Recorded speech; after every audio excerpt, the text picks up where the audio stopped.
अभी हाल ही में रीवा में 14 वर्षीय बच्चे को एक कुत्ते ने गले पर काट लिया।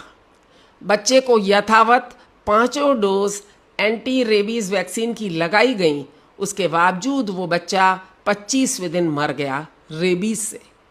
पूरा महकमा सकते में आ गया। क्या वैक्सीन 100% इफ़ेक्टिव नहीं होती या ये वैक्सीन नकली आ रही हैं? फ्रेंड्स, ऐसा कुछ नहीं है। कुछ चीज़ें हमें जानने बहुत ज़रूरी हैं।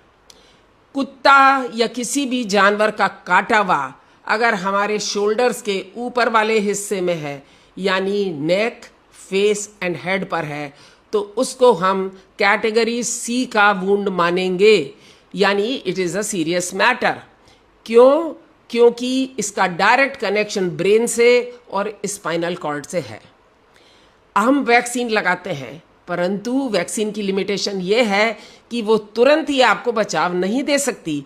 वो आपके बॉडी में जाती है, इम्यून रेस्पॉन्स इवोक करती है, उसको लगते हैं 1 से 2 हफ्ते, जिसमें कि वो आपके बॉडी में एंटीबॉडीज़ बना पाती है।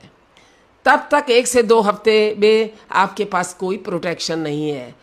उसे प्रोटेक्शन देने के लिए उस टाइम पीरियड में हम लगाते हैं इम्यूनोग्लोबुलिन का इंजेक्शन।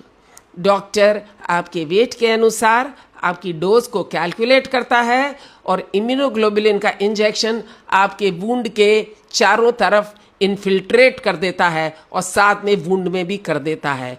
उसका करने से क्या होता है कि जो वायरस लोकली वुंड में बैठा है वो नष्ट हो जाता है, और जब तक कि अपनी वैक्सीन फुली इफेक्टिव होती है तब तक ये इम्यूनोग्लोबुलिन 2 हफ्ते तक हमें प्रोटेक्शन दिए रहता है। इस बच्चे के साथ भी वही प्रॉब्लम हुई थी। उसे बिना इम्यूनोग्लोबुलिन दिए हुए उसको वैक्सीन लगा दी गई थी, इसलिए उसका फर्स्ट 2 वीक्स का प्रोटेक्शन नहीं हो पाया था और रेबीज फैल गई थी उसके बॉडी में, इसलिए उसकी मृत्यु हो गई। तो ध्यान रहे, शोल्डर के ऊपर के सारे वुंड्स को हमें सीरियस लेना चाहिए और उसमें इम्यूनोग्लोबुलिन लगवाना बहुत ज़रूरी है।